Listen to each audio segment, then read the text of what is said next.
I'm not a fan of Jackie, and I think she's kind of a shitty person anyways. Rachel Fuda and her big mouth. She's just being a chihuahua follower. When she gets annoyed with Jackie, she's like, Jackie, get the fuck out of my face. Can pull me from the dark.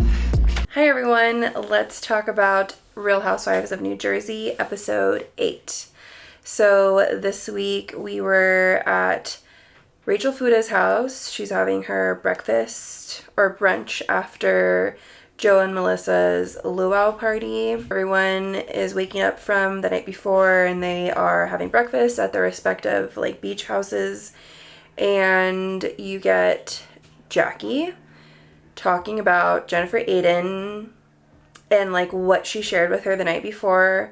She disclosed that she and Bill are having some marital issues. You know, how she's upset that Bill's critiquing her way of raising the kids while still not being super involved with that. And I feel like this is a moment where Jen's confiding to Jackie, and then Jackie goes and spills it to everyone else, all of her friends at breakfast, and then even later on at Rachel's house, she tells it to the party too. And I just think that's really shitty on Jackie's part. I mean, it doesn't surprise me because I'm not a fan of Jackie and I think she's kind of a shitty person anyways, but it's just not cool. So next topic is Rachel Fuda and her big mouth. She is playing the role of tattletale. She wants so bad to get on Marge's good side. This just popped into my head. Maybe because she has some skeletons in her closet that she doesn't want to get out. I mean, obviously, Marge does have an arsenal. She's proved it in so many ways, by saying it jokingly on camera, but also by her actions. She said it about Danielle. She was obviously she was being facetious, but she's well, maybe I should reach out to your brother and your sister-in-law and see what kind of info I can get from them to put in my arsenal. Obviously she was being funny, but it was a half truth. She was joking, but not really.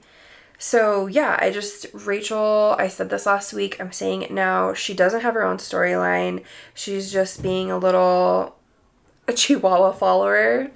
If you get that reference, you're my person. And it's annoying. I feel for Danielle because I would have had the same thought process. We're both newbies. Let's be, a team. Let's have each other's back. Not expecting Rachel to basically throw her under the bus. She really did. And unfortunately, when Danielle calls her over at the party when her and Marge are talking, she thinks she's going to be able to smooth things over for her, and instead Rachel doubles down and makes Danielle look like a fool. And and she's just oh, you never done coffee talk. It totally is that.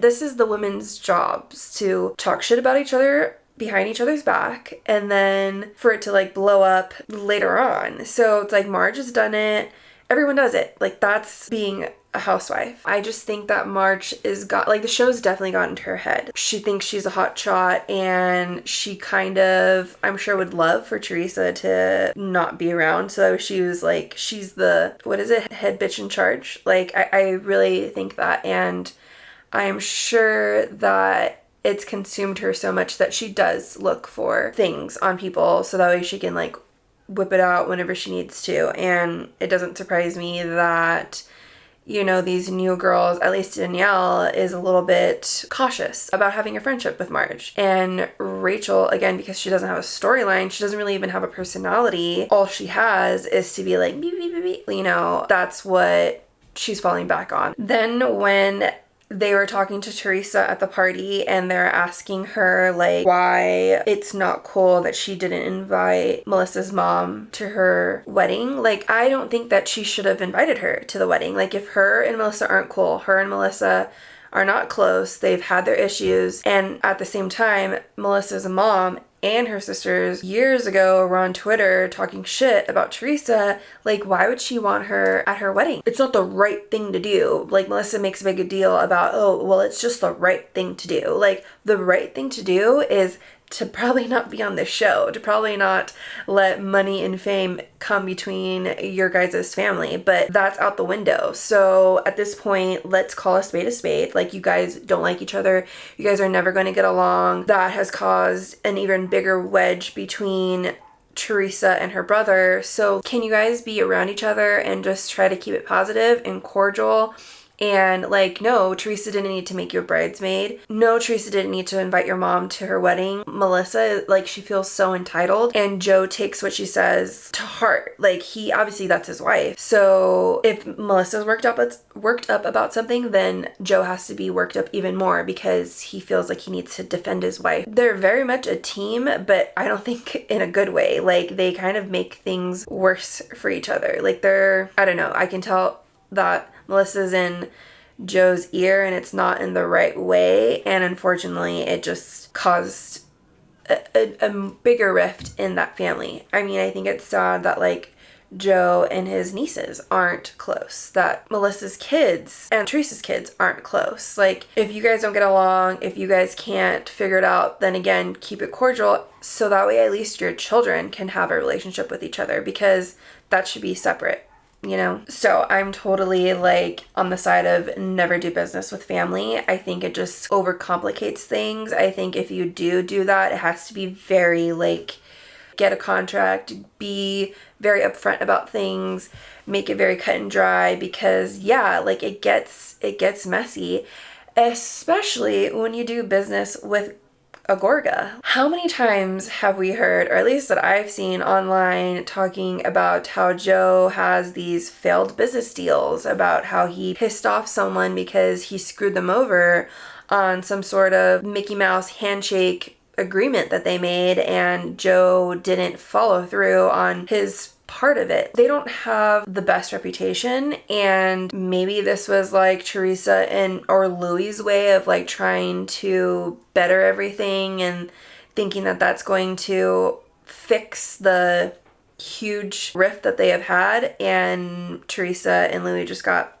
bit in the ass. I mean, really, for Joe Gorga to say like, well, it was my idea, so obviously I deserve more than 5%, and yet put $0 up, and Louis put up $250,000. I think it's more than reasonable for Joe to have 5%. Like, the idea is an idea, but money is money. Like, what weighs more? Him being upset about this and Melissa being upset about it and talking about, oh, you know, this was the final straw, like this was the ultimate betrayal. It's like, no, you guys are just upset because you were able to probably get away with it with other people, but you're not gonna be able to do that with Teresa and Louis. Logically, your guys' side doesn't make any sense. And when Melissa and Joe are talking about it at breakfast, and Melissa's crying at the end, she's like, I just feel so bad for him, like he has no one. Them playing the victims, more so Melissa playing the victim, is just, it's so old. I'm over it.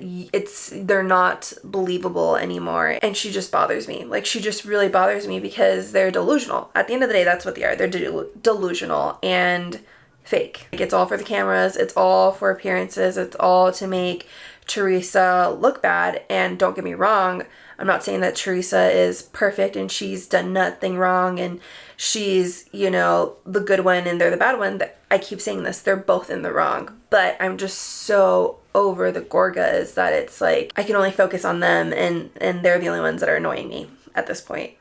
Back to Danielle and Margaret's talk. Then she goes to like the rest of the group of the girls and she confronts them about the night before, about how they're talking about her and her brother's situation and how she was just like, that's not cool. Like, I come to and confided to a group of friends and you guys turn it on me and are questioning like me as a person, and like, that's not cool. Like, who wants friends like that? And they're still questioning her. And Jackie is there and saying like, she's like, no, I know there's more about the story. Tell us. Like, I know there's more. Say it. It's like,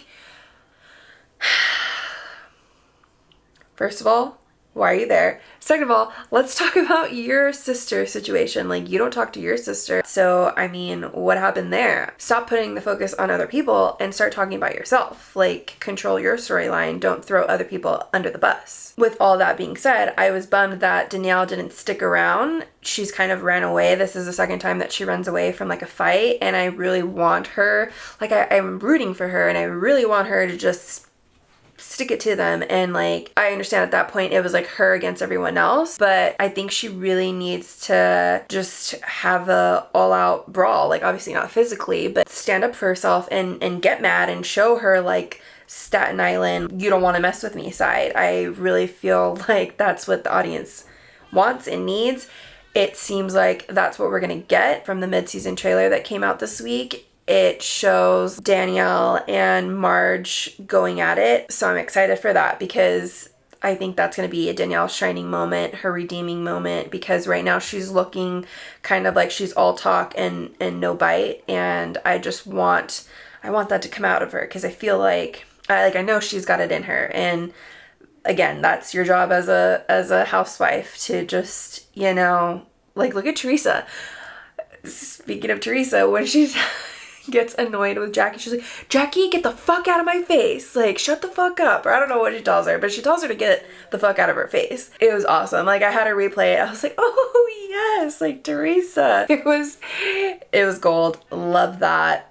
That's what we watch. That's what I watch Housewives for. Like, I want to see the feistiness, and that was good. That was my favorite moment of the week by far. And the last part that I want to talk about is when Louis asks Melissa to go over and sit down with him and have a talk, and he's like, can I hold your hand? I want to hold your hand. His emotions, the swing, the way he goes from like really sweet to like really worked up, it is odd. And again, doesn't seem genuine when he's like talking to Melissa and just using his like soft voice. Like, it seems like he's obviously trying to win her over and show her like, I'm the good guy, I'm the reasonable guy, I'm the calm one, I'm the one that's like going to reel Teresa in. But then Teresa comes over to like, okay, what are you guys talking about? And he's like, Can you go away? Like, you're disrespecting our space here. Like, you're being really rude. And which,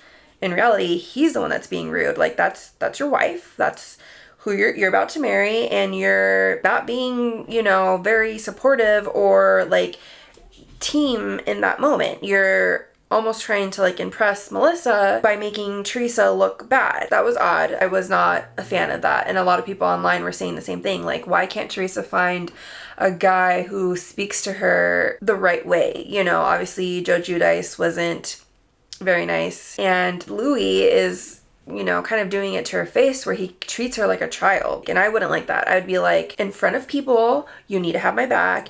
Don't make me look stupid. Like, we are a team. When we get to the house, when we're not around other people, if you want to talk to me and say, hey, babe, I think this was wrong, let's work on that, that's fine. But in front of other people, like, you and me, we're a team. Don't make me look stupid. That's like my number one pet peeve. I also found it interesting that when it was Teresa, Louis, and Joe talking, like, it almost looked like things were coming down and they're kind of like getting to each other. No one was yelling, and they're able to like describe to each other like their feelings.